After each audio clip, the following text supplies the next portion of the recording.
Hi children. So this is 12th physics chapter 7 dual nature of radiation and matter. So last classல நம்ம discuss பண்ணதுல வந்து continuity தான் பார்க்க போகிறோம். இப்போ லாஸ்ட் கிளாஸில் வந்து சில ரிசல்ட்லாம் வந்து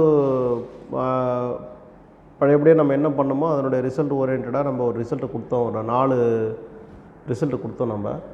ஸோ அதை பேஸ் பண்ணி அடுத்து நம்ம பார்ப்போம் nature of light. Nature of லைட்னா வேவ் பார்ட்டிகளோட டியூவாலிட்டி, அதாவது இரு திறமைகள்னு சொல்லுவாங்க. வேவ் பார்ட்டிகல் டியூவாலிட்டினா ஃப்ரம் லைட் ரே, அந்த ஒரு லைட் ரே வந்து பார்ட்டிகல்ஸாகவும் இருக்கும், தட் மீன்ஸ் ஃபோட்டான்ஸு வேவாகவும் இருக்கும். ஸோ அது எப்படி இரு தன்மை கொண்டது அப்படின்றத பார்ப்போம். இப்போ நேச்சர் ஆஃப் லைட்டுன்னு சொன்னாலே ஃப்ரம் த சன்லைட், சூரிய வெளிச்சத்துலேருந்து வரக்கூடியது அல்ட்ரா வயலட் ரேன்னு சொல்கிறோம். இல்லை சாதாரணமாக நம்ம வெளிச்சத்தை உண்டாக்குறோம்னா அது ஒரு வெளிச்சம். ஸோ இந்த மாதிரி லைட்டில் வந்து ஏகப்பட்டது இருக்குது. ஸோ டிபெண்ட்ஸ் அப்பான் த இன்டென்சிட்டியை பொறுத்து, ரைட். இப்போ we have learned that நம்ம நிறைய பார்த்தோம். Wave nature of light explain that interference, diffraction and polarization. இதெல்லாம் உங்களுக்கு தெரியும். இன்டர்ஃபரன்ஸ், டைஃப்ராக்ஷன், போலரைசேஷன்லாம் லாஸ்ட் யூனிட்டில் ஐ திங்க் 5th யூனிட்லேயே படிச்சிருப்பீங்க. ஸோ லாஸ்ட் கிளாஸில் உங்களுக்கு நிறைய எக்ஸ்பிளைன் பண்ணியிருப்பாங்க. அதாவது ஒளியினுடைய தன்மையை பொறுத்து அது பிரிகை அடையுதா இல்லை வந்து குவியமாகுதா அப்படின்ற மாதிரி நிறைய இந்த இன்டர்ஃபரன்ஸு, டைஃப்ராக்ஷன்லாம் படிச்சிருப்பீங்க. போலரைசேஷனை பற்றி நிறைய தெரியும், அது எக்ஸ்பிளைன் பண்ண அவசியம் கிடையாது. So certain phenomena like black body radiation இதெல்லாம் நம்ம நீங்கள் படிச்சிருப்பீங்க. Black body radiation, black body என்ன பண்ணோம், கதிர்வீச்சுகளை ஏற்றுக்கொண்ட கதிர்வீச்சை வந்து பிரதிபலிக்காது. அதே மாதிரி photo electric effect can be explain by assigning particle nature of light. முக்கியமாக இந்த ஒளிமின் விளைவை நம்ம எப்படி எக்ஸ்பிளைன் பண்ண முடியும்னா intensity of light, nature of light, இதை வச்சு தான் நம்ம இதை எக்ஸ்பிளைன் பண்ண முடியும். அதுலேயும் பார்த்திங்கன்னா இதில் வந்து பார்ட்டிகல் நேச்சர் ஆஃப் லைட்டுன்னு சொல்லும்போது லைட்டில் வரக்கூடிய பார்ட்டிகல் பார்த்திங்கன்னா ஃபோட்டான்கள் தான். அந்த ஃபோட்டான்களோட nature, speed of the photon, எவ்வளோ வெலாசிட்டியில் அது வருது. ஆனால் கண்டிப்பாக ஃபோட்டான்ஸ் வந்து எப்படி போகுதுன்னா depends upon the speed of light தான், வெலாசிட்டி ஆஃப் லைட் தான், ஒளியின் திசைவேகத்தில் தான் அது போயிட்டுருக்குது. இதில் பார்த்திங்கன்னா therefore both theories have enough evidence. So அதனால் இது எல்லாத்துக்கான பதில்கள் வந்து நம்ம வந்து தியரியாக பார்த்துருக்குறோம், ப்ராக்டிக்கலாக பார்த்துருக்கோம், அப்சர்வேஷனில் பார்த்துருக்கோம். எல்லாம் வந்து பார்த்திங்கன்னா ஒரே ஒரு டிஃப்ரென்ஸ் தான். என்னென்னா குவாண்டமில் ஒன்று மாதிரி இருக்குது, கிளாசிக்கலில் ஒரு மாதிரி இருக்குது, வேறு ஒன்றுமே கிடையாது. மற்றபடி அது வந்து இன்சிடென்ட் ஆகிறதுனால எனர்ஜி கிரியேட் ஆகுறதுனால எலக்ட்ரான்ஸ்கள் வந்து அந்த கேத்தோட, தட் மீன்ஸ் ஆனோடு கிட்ட பாசிட்டிவ் எனர்ஜிக்கிட்ட போகிறது, இல்லை லிபரேட் ஆகி போகிறது, அந்த ஃபோட்டோ கரண்ட் கிடைக்கிறது, எல்லாமே நம்ம வந்து அப்சர்வேஷனாக நம்ம பண்ணிக்கிறோம். ஸோ இந்த பாஸ்ட் கிட்டத்தட்ட முன்னாடி இருந்த சயின்டிஸ்ட்டுகள், அதாவது முன்காலத்தில் இருந்த சயின்டிஸ்ட்டுகள் என்ன பண்ணாங்கன்னா the scientific theory have been either revised or discarded. எல்லா சயின்டிஃபிக் தியரியும் நம்ம வந்து அதை வெரிஃபை பண்ணி அப்சர்வ் பண்ணி எக்ஸ்பெரிமெண்டேஷனாக வந்து நம்ம வந்து நிரூபித்தோன்றதெல்லாம் கிடையவே கிடையாது. சிலது எடுத்துக்கிறோம், சிலதை விட்டுட்டோம், சிலது ரிவைஸ் பண்ணியிருக்கோம். இப்போ நாம் ஒரு கான்செப்ட் எடுத்து பண்ணும்போது we have to revise the concept oriented topics in the using libraries or internet. எப்படியே போய்ட்டு நம்ம என்ன பண்ண போகிறோம், பழைய சயின்டிஸ்டோடைய புக்ஸ் எல்லாம் படித்து இது இப்படி வந்தது அப்படி வந்தது, புது கண்டுபிடிப்புகள்லாம் எப்படி கண்டுபிடிக்கணும்னா related to the old scientific தான். பழைய அறிவியல் தன்மையை பொறுத்து தான் வந்து புதுசாக எதை கண்டுபிடிக்கணுமோ செய்கிறாங்க. ஸோ அதுதான் சொல்கிறாங்க பாஸ்ட். பழைய காலத்துலாம் பார்த்தீங்கன்னா scientific theories have been either revised or discarded. Revise பண்ணியிருக்கலாம், இல்லை அதை நெக்லெக்ட் பண்ணியிருக்கலாம், எது வேணால் நடந்திருக்கலாம். when they contradicted with new experiment, அதை சொல்கிறாங்க. நான் சொன்ன பாருங்க, ஒரு புதுசாக ஒரு கண்டுபிடிப்போ, ஒரு புதுசாக ஒரு நிகழ்வோ, ஒரு முடிவை தேடும்போது, இப்போ ஆராயும் போது நமக்கு வந்து பழைய கண்டுபிடிப்புகள்லாம் வந்து சேர்ந்து தான் இது நம்மளுக்கு கிடைக்கும். இப்போ இன்றைக்கி இருக்கிற சயின்டிஃபிக் வேர்ல்டில் ஏகப்பட்ட கண்டுபிடிப்புகள் வந்து அன்றாடம் கண்டுபிடிச்சிட்டு வராங்க. So all the invention, all the discoveries are basis on the பாஸ்ட்டுக்கு சயின்டிஃபிக் டிஸ்கவரிஸ் தான். பழைய கண்டுபிடிப்புகளை பொறுத்து தான் இது அவர் இப்படி கண்டுபிடிச்சார், அதில் ஏதாவது குறைபாடு இருக்குமா, இன்னும் என்ன அப்படின்ற மாதிரி நிறைய எடுத்துக்கொண்டு வரது தான் இதெல்லாம். ஸோ இந்த passed many scientific theories have been either revised or discarded when they contradicted with the new experiment result. Here 2 different theories needed to answer the question. ஒரு கேள்விக்கான பதில்கள் வந்து தேவைப்படும் போது ஒரு டிஃப்ரெண்ட் தியரிஸ் வேணுமா. இப்போ ஃபார் எக்ஸாம்பிள் ஏதாவது ஒரு கான்செப்ட் நம்ம எடுத்துக்கணும்னா அந்த கான்செப்ட்டுக்கு வந்து நெகட்டிவ் இருக்கும், பாசிட்டிவ் இருக்கும். தட் மீன்ஸ் ஏற்றுக்கொள்ள முடியாத தன்மையும் இருக்கும், ஏற்றுக்கொள்ளக்கூடிய தன்மையும் இருக்கும். ஸோ அந்த ரெண்டு விஷயத்தை வந்து நம்ம முன்னாடி இருந்த கண்டுபிடிப்புகளை வச்சு நம்ம என்ன பண்ணோம், we have to gather some points from that discoveries, past discoveries, and then we can insert the points and then get the result. இப்படி தான் நம்ம பண்ண முடியுமோ ஒழிய நம்ம வந்து புது எண்ணங்களை புகுத்தி ஒரு இன்வென்ஷனை கண்டுபிடிக்க முடியாது. இன்னொருத்தை பொறுத்து தான். இன்றைக்கி இருக்கிற வந்து மெஷர்மெண்ட்லாம் கூட நீங்கள் வந்து 11th படிச்சிருப்பீங்க. ஒரு இன்ஸ்ட்ருமெண்ட்டை மெஷர் பண்ணால் கூட ஒரு கிலோ என்பது நம்மளுக்கு இப்போ இந்த ஜென்ரேஷனில் 1 கிலோ என்பது தெரியுது. ஆனால் அது கண்டுபிடிக்க முறை ஒன்றை சார்ந்து தான் கண்டுபிடிச்சிருப்பான். அதேமாதிரி தான் அப்படி நம்ம கேட்கும்போது ஒரு டிஃப்ரெண்ட் தியரிஸ்ன்னு வரும்போது பல கேள்விகள் எழப்படுகிறது. அந்த கேள்விகளுக்கான பதில் தரணும். நம்ம அப்படி பதில் தரணும்னா அதில் நிறைய நம்ம தெரிஞ்சிருக்கணும். அந்த ஆன்சரை கொடுக்கக்கூடிய தகுதி நம்மகிட்ட இருக்கணும். அது என்ன கொஸ்டின் பாருங்கள், what is nature of light? ஒளியினுடைய தன்மை எப்படி இருக்கும், அவ்வளோதான். ஒளி அப்படின்னா என்ன இருக்கும்? இப்போ வந்தது தான் குவாண்டமில் வந்தது ஃபோட்டான்ஸ் வந்து நம்மளுக்கு ஒளியில் வந்து ஃபோட்டான் துகள்கள் இருக்குது. அது வந்து போய் ஒளிதலை ஏற்படுத்துது. அதனால தான் வந்து அதில் இருக்கிற பார்ட்டிகல்ஸ் வந்து ஒளித்தன்மை ஏற்படுறதுனால அது ஃபோட்டான்ஸ்க்கு நம்ம பேர் வச்சுன்றதெல்லாம் நம்ம இப்போ கொண்டு வந்தது சமீபத்தில். ஐன்ஸ்டீன் பிளாங்க்லாம் வந்ததுக்கப்புறம் கொண்டு வந்தது. ஆனால் இங்கே என்னென்னா வாட் இஸ் நேச்சர் ஆஃப் லைட்னு ஒரு கேள்வி வைக்கிறாங்க. ஒளினா என்ன அப்படின்னு பாருங்கள். சரி, கேள்வி வச்சாச்சு. It is therefore concluded. இப்போ நம்ம ஒரு முடிவுக்கு வராங்க. சார் லைட்னா என்ன? அது ஒரு ஒளி, அவ்வளோதான். நம்ம வெளிச்சத்தை தரக்கூடியது. Concluded that light possesses டிவல் nature. இந்த வார்த்தை நீங்கள் ஞாபகம் வச்சுக்கணும். Light possesses டிவல் nature. இல்லை சார், டிவல் நேச்சர். அந்த டிவல் நேச்சர் தான் பார்ட்டிகல் அண்டு வேவ். இதுதான் டிவல் நேச்சர். ஒன்று வந்து பார்த்திங்கன்னா நம்பர் 1 பார்ட்டிகல், துகள்கள். So in a light rays so many particles are there. So the particles are fused with together to form the single phase light. Single phase ஒரே கற்றையில் போகும், இல்லை பல கற்றைகளில் போகும். ஆனால் ஒளியினுடைய வேகம் என்பது எல்லாத்துக்கும் அடிப்படையாக இருக்குது. இது தெரிஞ்சுக்கணும். The next wave. Particles and வேவ்னு சொன்னாலே துகள்கள் மற்றும் அலை முகப்பு, வடிவம். அலையினாலே வடிவம் என்ற ஒரு கான்செப்ட் போயிடும். வடிவம் எப்படி இருக்குது, ஒவ்வொரு ஒளியினுடைய வடிவம் எப்படி இருக்குது அப்படின்ட்டு தான் 2 விதமாக கொண்டு வந்தாங்க. அதனால தான் light have the dual nature அப்படின்னு சொன்னாங்க. Right. It behaves like a wave at some circumstances and its behaves like a particles some other circumstance சொல்கிறாங்க பாரு. ஒரு சில இடங்களில் அது துகள்களாகவும் ஒரு சில இடங்களில் அது அலையாகவும் இருக்கிறது. So depends upon the experiment, depends upon the concept. எந்த இடத்துல அது அலைகளாக இருக்குது, எந்த இடத்துல துகள்களாக இருக்குது அப்படின்னா துகள்கள் வந்து மோதும்போது தான் எலக்ட்ரான்ஸ் வந்து அப்சர்வ் பண்ணி எனர்ஜி அப்சர்வ் பண்ணி கரண்ட்டை கொடுக்குது. அந்த இடத்துல துகளாக இருக்குது.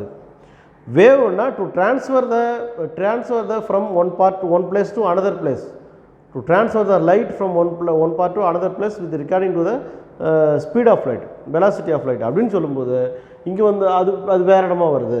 ஸோ அங்கே வேவாக இருக்குது, ஒரு சில பார்ட்டிகல். அது எல்லாமே ரெண்டுமே ஒரே இடத்துல இருக்குன்னு அவசியம் கிடையாது, புரிஞ்சுக்கணும். ஸோ அதனால தான் சொல்கிறாங்க it behaves like a wave at some circumstances. சில இடத்துல வேவாகவும் சில இடத்துல பார்ட்டிகல்ஸாகவும் அது என்ன பண்ணோம் இருக்கும். ஸோ இது இந்த பாயிண்ட் நல்லா புரிஞ்சுக்கணும். ஸோ இதுக்கான பதில் நான் முழுமையாக இன்னும் தரலை, புரிஞ்சுக்கணும். அடுத்தது இன் அதர் வேர்ட்ஸ், இன்னொரு வார்த்தையில் லைட் பிஹேவ் த வேவ் டியூரிங் ப்ரொபகேஷன். நான் சொல்கிறேன் பாரு, டியூரிங் ப்ரொபகேஷன்னா கடத்துதல். ஒளி வந்து ஒரு இடத்துலேருந்து இன்னொரு இடத்துக்கு போகுது.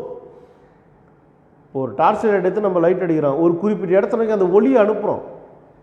ஏன்னா அந்த வெளிச்சத்தின் காரணமாக we have to find out what are the things there. அதுதான் அங்கே என்ன இருக்குதுன்றதை நம்ம தெரிஞ்சுக்கிறோம். So in other words light behave the wave during propagation and behave the particle during interaction with matter.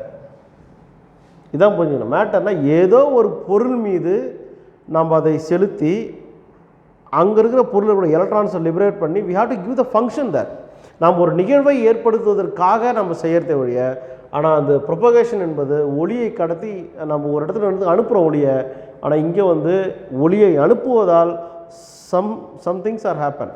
அதுதான் தெரிஞ்சிடும். நீங்கள் இங்கே பார்த்தீங்கன்னா பார்ட்டிகல் ஒரு இடத்துல நிகழும், வேவ் ஒரு இடத்துல நிகழும், சில இடத்துல நிகழும்னு சொல்லிட்டாங்க. வேறு மாதிரி சொன்னோம்னா இந்த wave during propagation, particle during interaction with matter. இது ரொம்ப முக்கியமான பாயிண்ட். நெக்ஸ்ட் பாருங்கள், போத் தியரிஸ், இது ரெண்டுமே வேவாக இருக்கட்டும் பார்ட்டிகலாக இருக்கட்டும், ரெண்டு தியரி இதுவும் பார்த்து இதுவும் எடுத்துங்க are necessary for complete the description of a physical phenomena. இதை பாருங்கள், இது ரெண்டுமே முக்கியம். வேவ் முக்கியம், பார்ட்டிகல் முக்கியம்.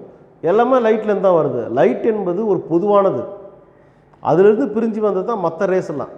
ஸோ நம்ம வந்து இயற்கையிலே பார்த்தீங்கன்னா இந்த நேச்சர் நம்ம அல்ட்ராவயலட் ரேஸ் நம்ம உணர்ந்துருக்கிறோம், பார்த்துருக்க முடியாது, உணர்ந்துருக்கிறோம். ஸோ இங்கே வந்து பார்த்தீங்கன்னா you have to concluded that இப்போ இங்கே வேவு, propagation, particle, interaction with matter. இப்போ இங்கே என்ன சொன்னால் பொதுவாக சொன்னாங்க, வேவ் சில இடத்துல, பார்ட்டிகல் சில இடத்துல. அந்த இடம் எது ப்ரொபகேஷன், இந்த இடம் எது மேட்டர், இன்ட்ராக்ஷன் வித் மேட்டர்னு சொன்னாங்க. அதுதான் இரண்டு தியரிகளையும் தேவைப்படும் நெசசரி அடிப்படை. We have to know about two theories and also to complete the description of physical phenomena. ஒவ்வொரு நிகழ்வையும் வந்து ஒரு முடிவுக்கு கொண்டு வருவதற்காக இரண்டு தியரிகளும் நம்ம எடுத்துக்கிறோம், இடத்துக்கு தகுந்த மாதிரி நம்ம மாற்றிக்கிறோம். ஸோ இதான் இதில் சொல்ல வராங்க.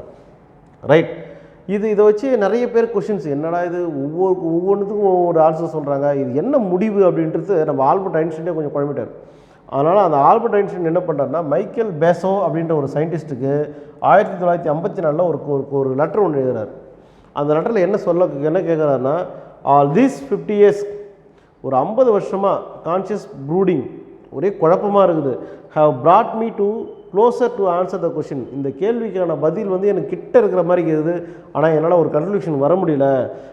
What is the light quanta, light குவாண்டானா என்ன, இல்லை நேச்சர் ஆஃப் லைட்னா என்னன்றது எனக்கு இன்னுமே கன்க்ளூஷன் வர முடியல. So of course today every one think he knows answer, but he decluding himself நிறைய பேர் நினச்சிருக்கிறாங்க அவருக்கு ஆன்சர் தெரியும்னு. ஆனால் அதை வந்து எப்படி கொண்டு வர்றது, எப்படி நம்மளுக்கு பதில் கொடுக்குதுன்னு தெரில, எனக்குள்ளே ஒரே குழப்பமாக இருக்குதுன்ட்டு யார் சொன்னார்னா, ஐன்ஸ்டீன் வந்து மைக்கேல் பேசோவுக்கு 1954 வந்து 1954 ஒரு லெட்டர் ஒன்று எழுதுறாரு.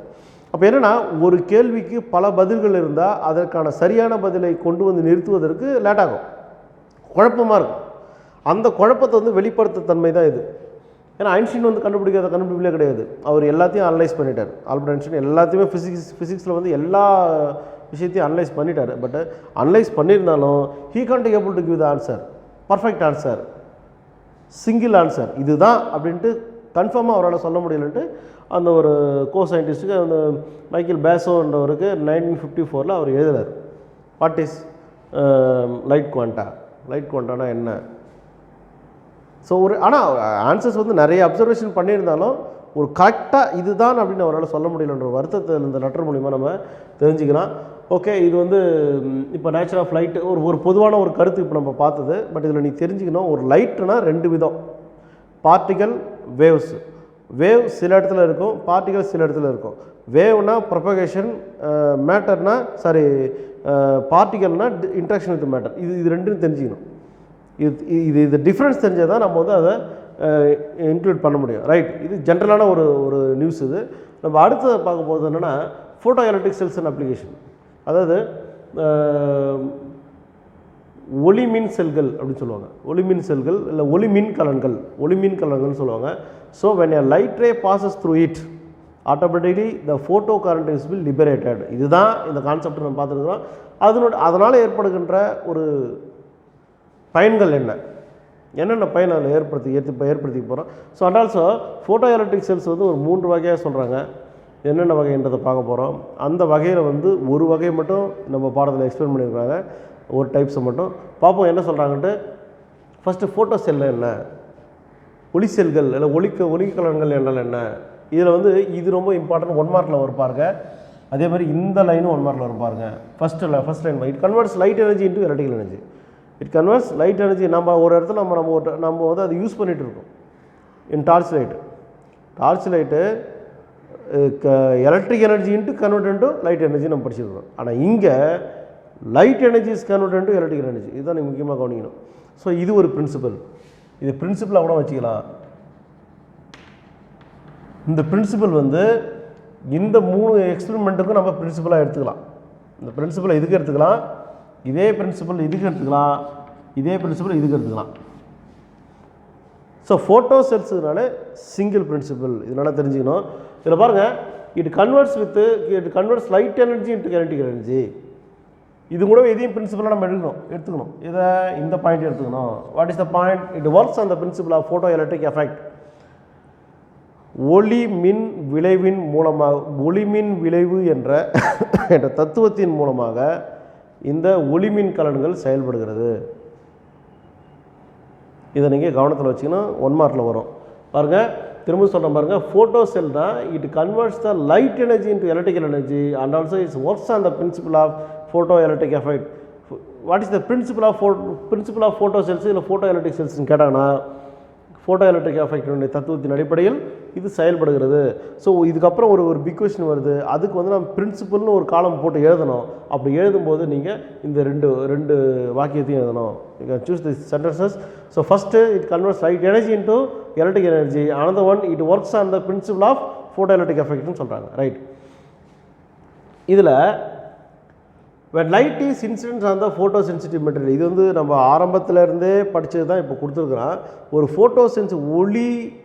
ஒளியை ஏற்றுக்கொள்ளக்கூடிய ஒரு இடத்தில் ஒளியை செலுத்தினால் we can insert the light to the photosensitive material அப்படின்னா the photoelectric property will get affected. the electric property be affectedனா உடனடியாக அது என்ன பண்ணணும், எலக்ட்ரான்கள் அதை ஏற்றுக்கிட்டு ஒரு ஃபோட்டோ கரண்ட்டை கொடுக்கக்கூடிய நிலையில் அதை கொண்டு வந்து நிறுத்தோம். Based on which photo cells are 3 type. இதை பொறுத்து 3 விதமாக பிரிக்கிறாங்க. எப்படின்னா, ஒளி வந்து ஒரு சென்சிட்டிவ் மெட்டீரியலில் படுது, அந்த சென்சிட்டிவ் மெட்டீரியல் எதுன்ற அடிப்படையில் நம்ம யூஸ் பண்ணுற சென்சிட்டிவ் மெட்டீரியலை பொறுத்து 3 வகையாக பிரிக்கிறாங்க. என்னென்ன மெட்டீரியல் நம்ம யூஸ் பண்ணுறோம் அப்படின்னா, கண்டிப்பாக நம்ம படித்தது வந்து ஒன்று கேத்தோடு நம்ம ஒன்று பார்த்தோம். Cathode means any metal. கேத்தோட எலக்ட்ரோடாக இருக்குது, கேத்தோட எலக்ட்ரோடுன்னு ஒரு எலக்ட்ரோடில் கேத்தோட நம்ம பயன்படுத்துகிறோம். ரெண்டாவது, இது மட்டும் தான் நம்ம பார்த்துட்டு வரோம். ரெண்டாவது வந்து ஒரு செமி கண்டக்டர் நம்ம எடுத்துக்கிறோம், குறைக்கடத்தி. இது 2 தான். இது வந்து இதுக்கும் செயல்படும், இதுக்கும் செயல்படும். இதெல்லாம் கவனிச்சிங்க. கேத்தோடு இதுதான் நம்ம பயன்படுத்தணும், கேத்தோடு எலக்ட்ரோடு. இது செமி கண்டக்டர் எடுத்துக்கணும். இந்த 3 டைப்பில் ஃபஸ்ட்டு டைப்பு ஃபோட்டோ எமிசிவ் செல். ஃபோட்டோ எமிசிவ் செல்னால் வந்து உமிழ்வது, ஒளி கலன்கள், ஒளி உமிழ் கலன்கள் அப்படின்வாங்க.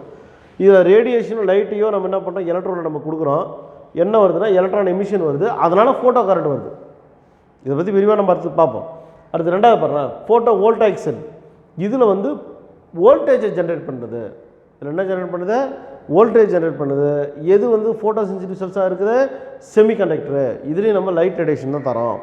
அடுத்தது பாருங்கள், ஃபோட்டோ கண்டக்டிவ் செல்ஸு. இது கடத்தும் செல்கள். எப்படி கடத்துது பாருங்கள், லைட் ரேடியேஷன் கொடுக்குறோம். எதில் கொடுக்குறோம், செமிகண்டக்டர், குறைக்கடத்தில் செமிகண்டக்டரில் கொடுக்குறோம். ஆனால் நம்மளுக்கு என்ன கிடைக்குது, அந்த செமிகண்டக்டரில் வந்து ரெசிஸ்டண்ட்டு சேஞ்ச் ஆகுது அப்படின்னா கரண்ட் அது கடத்துதுன்னு அர்த்தம். So there is a conductance. இதுதான் இது. பட் அடுத்த கிளாஸில் நம்ம வந்து இதில் நம்ம புக்கில் வந்து இது ஒன்று மட்டும் தான் எக்ஸ்பிளேஷன் கொடுத்துருக்காங்க, இதனோட அப்ளிகேஷன் கொடுத்துருக்குறாங்க. ஸோ இதை தான் நம்ம அடுத்த வகுப்பில் பார்க்க போகிறோம். ஸோ இதெல்லாம் ஜென்ரல் பாயிண்ட்ஸு நீங்கள் தெரிஞ்சு வச்சுக்கணும். அதுதான் அதுக்கடுத்து இப்போ ஒரு கான்செப்டுக்குள்ளே வரும், ஃபோட்டோ எலக்ட்ரிக் செல்ஸ்னால் என்னென்ன ஒரு புது கான்செப்டில் வரும். ஸோ அதில் வந்து ஒரு 3 டைப்ஸ், அந்த 3 டைப்ஸில் நம்ம அந்த ஃபோட்டோ எமிசி செல் தான் பார்க்க போகிறோம். அந்த 2 பிரின்சிபலை நீங்கள் நல்லா படித்து வச்சுக்கணும், very important. Okay, thank you children, thank you.